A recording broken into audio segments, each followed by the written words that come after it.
If you are a green card holder, a visa holder, or any non-citizen living in the United States, there is a piece of legislation currently moving through the halls of Congress right now that possesses the power to dramatically and permanently alter the trajectory of your life. I am talking about House Bill 875, and what it proposes is something that has immigration attorneys across the country raising serious alarms because the implications are unprecedented in modern immigration law. We are looking at a scenario where a single driving under the influence offense could become grounds for automatic deportation, even for people who have lived here legally for decades, paid their taxes, and raised American families. But here is the most important thing you need to know right now to stop the panic before it starts. This is not yet law. However, understanding the facts today could be the only thing that protects your future tomorrow. Stay with me, because I am going to break down exactly what is happening in Washington, what it means if this bill actually passes the Senate, and most importantly, the specific steps you can take right now to firewall yourself and your family against this potential threat. Welcome to Immigration News Desk, where we bring you accurate, reliable information about immigration law and policy without the hype and fear-mongering. My name is your host, and on this channel, we cut through the confusion and give you the raw facts you need to make informed decisions about your immigration journey. Before we dive deep into this legislation, make sure you hit that subscribe button and turn on notifications so you never miss an important update, because immigration law changes constantly, and staying informed is literally your best defense. If this information helps you, please share it with friends or family members who might need to hear it, because misinformation travels faster than truth, and we need to get the facts out there. Now let's talk about H.R. 875 and what is really happening behind closed doors with this bill and what it could mean for immigrant communities across America. Let me start with the single most important fact that you need to internalize. H.R. 875 is currently a bill pending in the United States Senate. It is not yet the law of the land. It has not been enacted, and no one is being deported under this specific legislation today because it hasn't been signed into law yet. Here is the legislative reality of what has actually happened so far. On June 26, 2025, the U.S. House of Representatives passed H.R. 875 by a vote of 246 to 160. The bill's official name is the Jeremy and Angel Say and Sergeant Brandon Mendoza Protect Our Communities from DUIs Act of 2025. It was introduced by Representative Barry Moore from Alabama. The very next day, on June 27th, the bill was received by the Senate, where it was read twice and then referred to the Senate Judiciary Committee, and that is exactly where it sits right now. As of today, for H.R. 875 to become law, it must pass the Senate, which means it needs to get out of the Judiciary Committee, receive a full Senate vote, pass that vote, and then be signed by the President. Only after all of those steps would it become enforceable law. Now, the White House has publicly endorsed this bill, which signals strong executive support, and the fact that it passed the House with significant bipartisan support, 246 votes, suggests there is real momentum behind it. But momentum doesn't mean certainty. Many bills pass the House and never make it through the Senate. According to legislative tracking data, only about 21% of bills that make it past committee actually become law. So when you see headlines or videos claiming this is already affecting people, that is not accurate. But what we can do is look at what this bill proposes and understand what would happen if it does become law, because preparation is key. If H.R. 875 becomes law, it would make fundamental changes to the Immigration and Nationality Act, specifically amending two key sections. Section 212, which deals with inadmissibility, and Section 237, which deals with deportability. Let me break this down in plain language so you understand the stakes. The bill would create a new ground of inadmissibility under Section 212A, 2J. This means that any non-citizen who has been convicted of a DUI, who admits to committing a DUI, or who simply admits to acts that constitute the essential elements of a DUI offense, would be considered inadmissible to the United States. What does inadmissible mean? It means the government could legally deny you entry into the United States. If you are a green card holder who travels abroad and tries to return, You could be stopped at the border and refused entry based on a past DUI. Even more concerning, you could be deemed inadmissible while you are already living here, which means the government would have legal grounds to begin removal proceedings against you. This applies regardless of whether the DUI is classified as a misdemeanor or a felony under state, federal, tribal, or local law. The bill explicitly states this. So, even if your state treats a first-time DUI as a minor traffic infraction, federal immigration law would treat it the same as a serious felony for immigration purposes. The bill would also add Section 237A, 2G, which addresses deportability. Under this provision, any non-citizen who has been convicted of a DUI or DWI offense, whether involving alcohol or drugs, would become deportable. Again, it doesn't matter how your jurisdiction classifies the offense. A first-time misdemeanor DUI would be treated the same as a more serious offense for immigration purposes. Who would this affect? This is the critical part. This would apply to all non-citizens, which includes green card holders, people on H-1B work visas, student visa holders, temporary protected status holders, and anyone else who is not a U.S. citizen. Even lawful permanent residents who have lived in America for 20, 30, or 40 years would be subject to these provisions. One of the most concerning aspects of this bill is the language about admissions. You don't need a formal conviction to trigger inadmissibility. Simply admitting to a police officer, a judge, or an immigration official that you consumed alcohol before driving could count as an admission. In some cases, even acknowledging that you understand what constitutes a DUI, such as operating a vehicle while impaired, could potentially be used against you in immigration proceedings. This is significantly different from how most people understand criminal law. In the criminal justice system, you have the right to remain silent, the right to an attorney, and various protections. But in immigration law, statements you make can have consequences even without a criminal conviction. It is important to understand that DUIs already carry immigration consequences under current law, but the current system is much more nuanced. Under existing law, a single simple DUI is generally not considered a crime involving moral turpitude, which is one of the main grounds for deportability. The U.S. Supreme Court ruled in a famous case called Leocal v. Ashcroft that a DUI causing injury, which could be committed with mere negligence, did not qualify as a crime of violence for immigration removal purposes. The Board of Immigration Appeals has also said that a simple DUI by itself is typically not a crime involving moral turpitude. However, current law does allow for deportation in cases involving aggravating factors, such as multiple DUIs, a DUI combined with driving without a license, DUIs causing serious injury, or DUIs involving other criminal conduct. The system currently weighs the seriousness of the offense, the circumstances, whether there was rehabilitation, and other factors. What H.R. 875 would do is eliminate that discretion entirely. It would make any single DUI, even a first offense with no aggravating factors, an automatic ground for both inadmissibility and deportation. There would be no room for judges to consider rehabilitation, time passed since the offense, family ties to the United States, or other mitigating circumstances.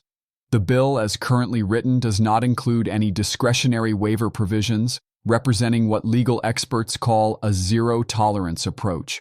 One mistake, one conviction, one admission, and you could lose your legal status in the United States permanently. Let me paint a picture of what this could mean in real life so you understand the gravity.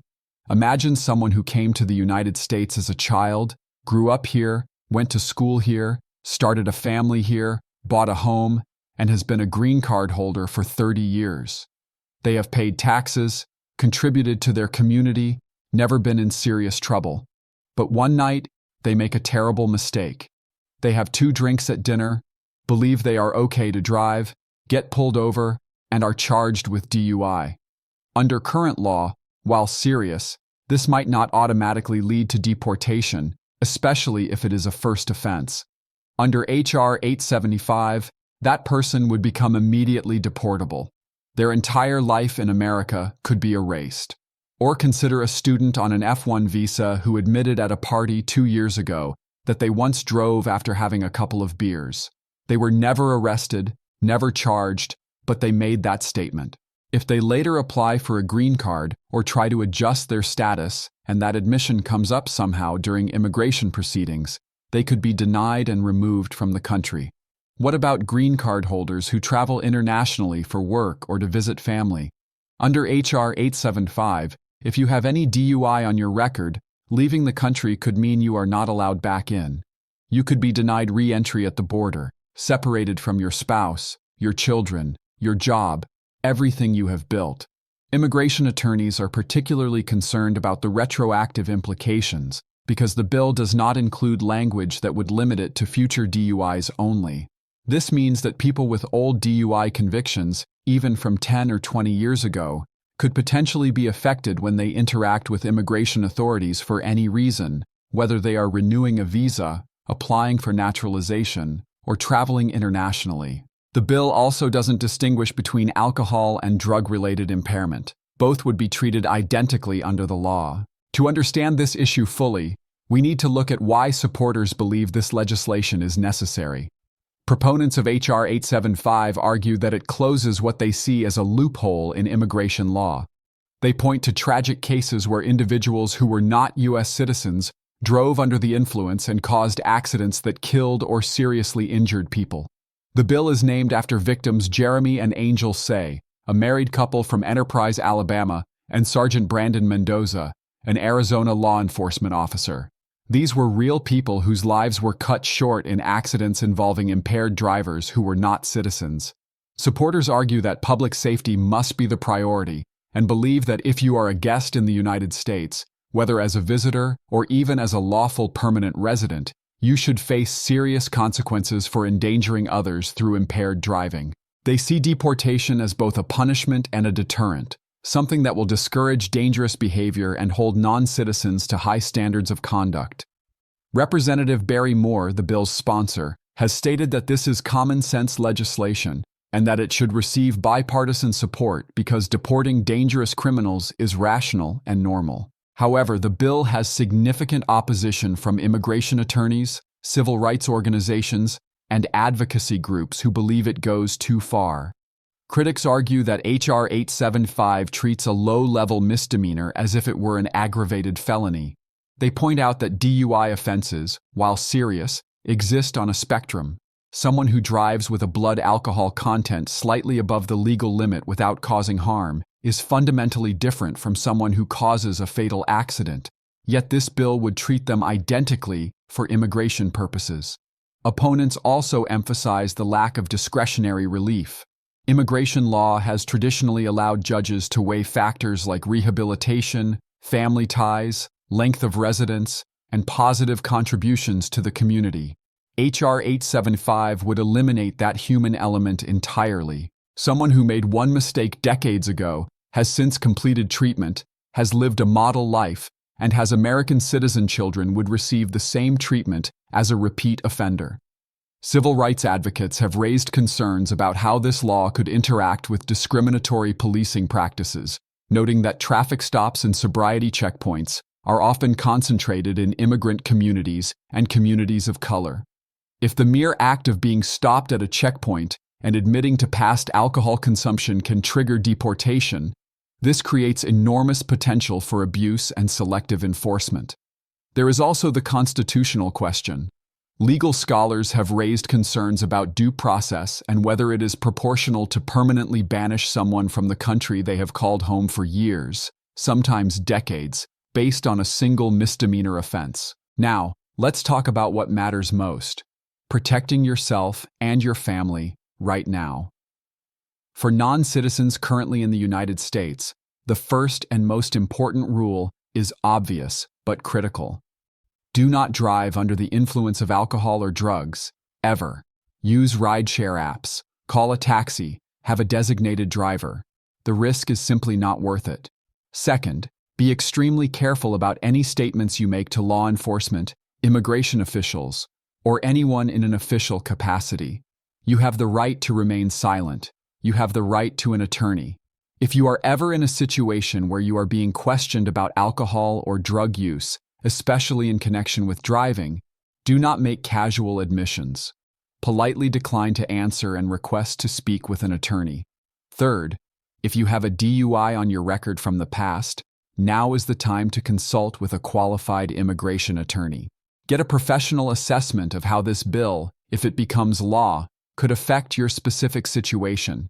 An attorney can review your case, examine the details of your conviction or admission, and help you understand your options. They may be able to identify defenses or strategies to protect you, or perhaps explore post-conviction relief in criminal court.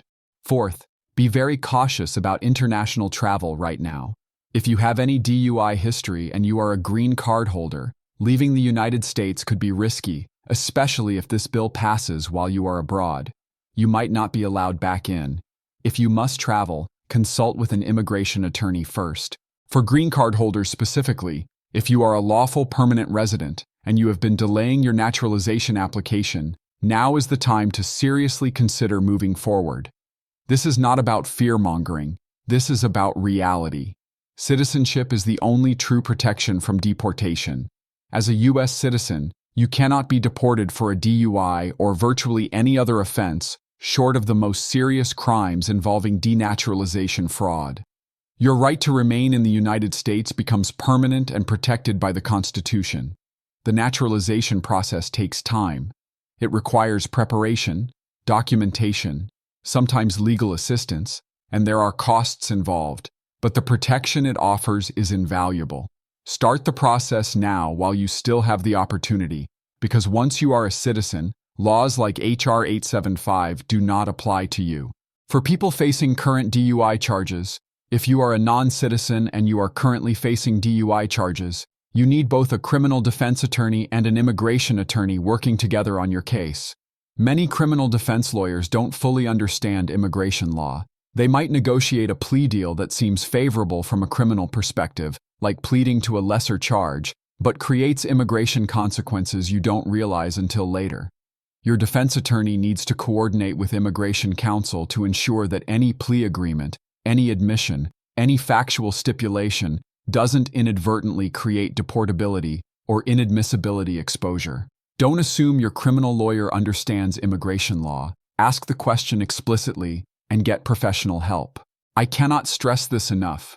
Do not rely on advice from friends, family members, or social media unless they are qualified immigration attorneys. Immigration law is incredibly complex, and the stakes are too high for guessing or assumptions. A mistake in how you respond to a question, how you fill out a form, or how you handle an interaction with authorities could determine whether you stay in America or lose everything. If you cannot afford an attorney, look for legal aid organizations, pro bono services, or nonprofit immigration clinics in your area. Many organizations provide free or low-cost consultations to help you understand your situation. It is important to step back and understand what H.R. 875 represents in the broader context of immigration policy. This bill is part of a trend toward what is called crimmigration, the increasing intersection between criminal law and immigration enforcement. Over the past several decades, the grounds for deportation have steadily expanded. More and more offenses, some quite minor, have become triggers for removal proceedings. Proponents argue this protects public safety and holds non-citizens accountable. Opponents argue it creates a two-tiered justice system where citizens and non-citizens face vastly different consequences for identical behavior, and where people who have built their entire lives in America can be exiled for single mistakes. The political dynamics are also worth noting. H.R. 875 passed the House with support from both Republicans and Democrats. This bipartisan backing suggests there is genuine legislative momentum, though it is not unanimous. The Senate Judiciary Committee will now hold hearings, debate the bill, potentially amend it, and decide whether to send it to the full Senate for a vote. Immigration advocates are lobbying senators to oppose the bill, amend it to include discretionary waivers, or add protections for long-term residents, while supporters are pushing for swift passage. Because this situation is still developing, it is crucial to stay informed about what is happening with H.R. 875. You can track the bill's progress on congress.gov by searching for H.R. 875. This will show you any committee hearings, amendments, votes, or other actions taken by the Senate. Follow reliable immigration law sources. Organizations like the American Immigration Lawyers Association, immigrant rights advocacy groups, and reputable immigration law firms often publish updates and analyses when legislation moves forward. And of course, stay subscribed to Immigration News Desk.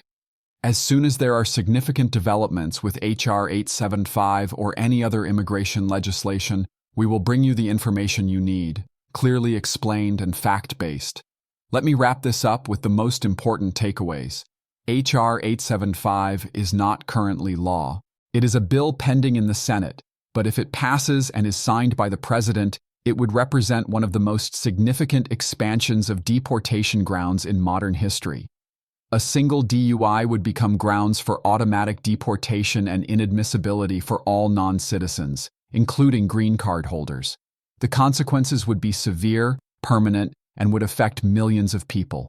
There would be no discretion, no consideration of mitigating factors, no second chances for people who have rehabilitated or built their lives here. What you need to do is simple. Don't drive impaired ever. Be careful about statements you make to officials. If you have a DUI history, consult an immigration attorney. If you are a green card holder, seriously consider pursuing citizenship and stay informed about this bill's progress. This is not about creating panic. This is about empowering you with accurate information so you can make informed decisions and protect your future. If this video helped you understand H.R. 875, please give it a thumbs up and share it with anyone who needs this information. Immigration affects real people, real families, real lives. The more people who understand what is happening, the better equipped they are to navigate it. Leave a comment below telling me where you are watching from and whether this bill concerns you. I read every comment, and your input helps me create content that serves this community. Remember, knowledge is protection. By understanding these laws and taking appropriate steps, you give yourself the best chance to build the secure future you are working toward. Thank you for watching Immigration News Desk. Until next time, stay informed, stay safe, and take care of each other.